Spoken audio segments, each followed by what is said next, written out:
want to ask you, where are your two restaurants and sort of the history? Like, when did they start? How many guests do you seat a day? Kind of like what trajectory are we on? So I started, my first place I ever opened was called Solemnis Food Boutique and Espresso Bar. I was about 19, 20 years old. My wife also went to culinary school with me. She's a pastry chef. So double chefs. we're built in, there man. I tell you, when I say my family's about food, like, it's serious, you know? Yeah. She's a Mexican girl from Cali, so she brings her own flair to it. But that was the first thing we ever opened. It was traditional coffees, espressos. My wife would do the pastries. It was, you know, your basic European style coffee shop. Then the next thing I opened was called the Three Fat Pigs. The Three Fat Pigs is in here, a chapter dedicated to them. That was my gastro pub. I had that for about 6 years. That was where we did all kinds of crazy molecular gastronomy and all kinds of fun different dishes. And then the next one I opened was Ippy Swine Barbecue. We've been open now for about 13, 14 years. We have our new location, which is up in Waimea, and it's a standalone. So we started off in the food court. I always tell everybody, man, the number one thing you never should look too big. Like the Three Fat Pigs was a 6,000 square foot monster restaurant, 2 stories, bar and lounge upstairs. And it looks good and it feels good to have a spot like that, but most of your money goes to rent and cam and all that type of stuff. So I always try to tell people, start small. That's the best way to do it. And it was proof because I had Three Fat Pigs, and right across the street in the food court, I had Ippy Swine Barbecue, and Ippy Swine Barbecue killed it in sales, was making way more money than the Three Fat Pigs. And it was a tiny little 700 square foot hole in the wall, you know? Oh, okay. So that's where the big difference is. So when I opened Ippy's in Waimea, this one's standalone. It's a little bigger. We actually have tables and seats, beer on draft, things like that. And then my newest one is called the Dizzy Pita. That's where I do gyros, falafels. That's just a window. You order at the window type of thing. Okay. So right now, both my restaurants are takeout spots, easy, nothing, no fuss, affordable food for the masses.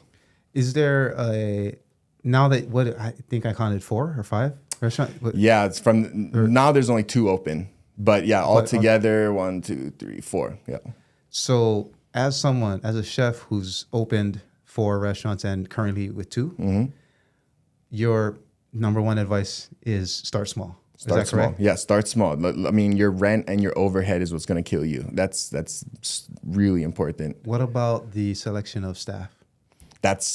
You're never going to be done with that issue. That's a problem. That's something you'll never be done with it. Ty can talk about that, man. In this industry, that's something that's a constant problem.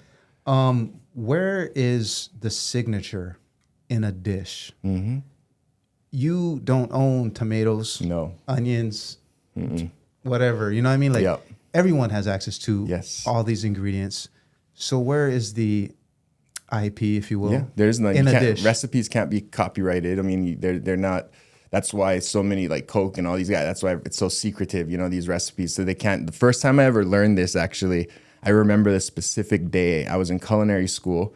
We were doing a class, and I came up with this beautiful dish, which was we did like oyster mushrooms, all these, you know, oyster, and elite, we call them the elite mushrooms, like the king trumpet mushrooms. I did a sesame and garlic and ginger, like sauteed mushroom salad with pickled radish. I did a pistachio vinaigrette underneath it. It was a delicious, you know, classy little salad. And then I'm walking by. We have a restaurant at the school where like one of the chef instructors runs, and then the students all help run the restaurant. And I'm walking by, and I was like, oh, they have a new menu. So I look up at the menu. Right there on the top of the salads was my mushroom dish, sesame scented mushrooms, pistachio vinaigrette. So I was like, what the hell? So I go into the restaurant. I go up to the chef. I'm like, chef, what's up? I was like, that's a dish I made in class like a few months ago. And he's like, yeah. He's like, lesson number 1 that I'm gonna teach you right now. He's like, recipes are up for grab. He's like, you can't copyright them. You can't. I mean, you know. And then that's where I learned right there. I was like, okay, that's a serious thing. Like, people will take what you make. But then I started realizing, like, well, it's a compliment. You know, I mean, if they like your food, they're going to take it. And it also makes you always have to be better and always have to pivot and try. Because then if you just get complacent, it goes through so many fads, you know, and if you're just complacent, you'll get left behind super easy. But you're 100% right with it. Like, I learned my lesson early, so I wasn't too stressed about it. And I see it, especially living on a small island and stuff. We all kind of like to see what each other are doing. Yeah. We kind of, Roy, I'm sure I'm sure lots of people have taken a lot of their stuff. It's just how it goes. For a moment, I should mention our uncle was a chef. Shout out to Uncle Martin Weiss. They had a Swiss restaurant. He's from Switzerland. Nice. Married my mom's older sister. And they had from 82 to 2000 in Aina, the Swiss Inn. And this was one of, if not the only Swiss restaurant in Hawaii. So that's when we were growing up, going to Uncle's Auntie's restaurant. And so not like surrounded by as much culinary impact as you. No, it's how it is. But still, it was like, that's the family restaurant. Yep.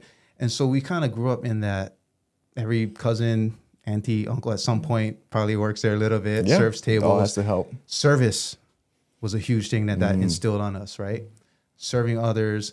And we got firsthand sort of point of view of like what makes more than the food. At some point now as an adult, as a parent, I think about it too. Like, is it the food that we come here for? Sure.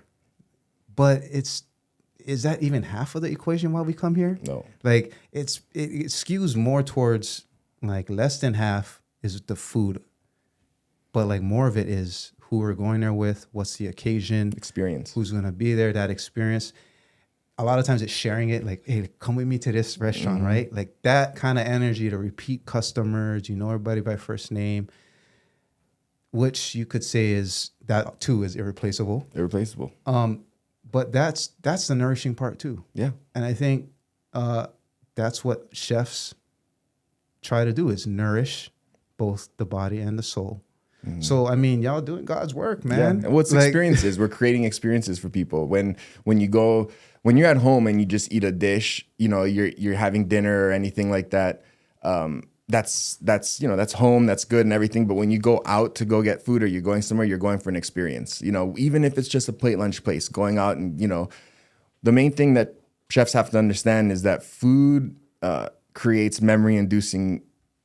Every bite is a memory-inducing thing, but you're not thinking about necessarily the dish. You're usually thinking about where you ate it, who you were with, the people you were there, or so you have the ability to capture these people and have a part of their brain forever, because anytime they think about this dish or they think about those flavors, they think about that experience, and experiences is what we work in for sure, because anybody can make a dish at home, but to come out and eat, you want an experience, even if it's just a nice server being nice, cheerful, happy, you get a good meal, everything is good. But we work in experiences for sure.